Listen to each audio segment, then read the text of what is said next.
দিয়েছি এবং আমার খুবই ভালো লাগছে এবং আমি চাচ্ছি আগামীতে যেন আরও সবাই যেন মেয়েরা ব্লাড দিতে আগ্রহী হয়।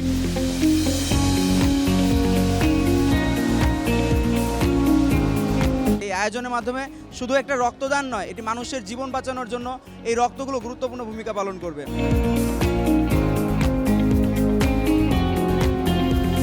মূলত রক্তগ্রহণ থ্যালাসেমিয়া রোগী, বিভিন্ন হাসপাতালে মা, শিশু, ক্যান্সার আক্রান্ত, অপারেশন, এদেরকেই ডাক্তারের চাহিদা মোতাবেক আমরা সরবরাহ করে থাকি।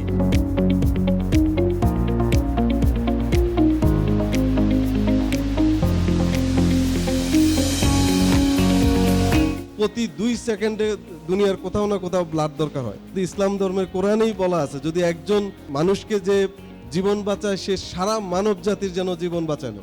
আমাদের উদ্দেশ্য হচ্ছে মানুষকে সেবা করা।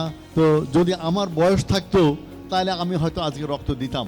You are the one to address all the challenges. Young generation এগিয়ে না আসলে কিছুই করা যাবে না।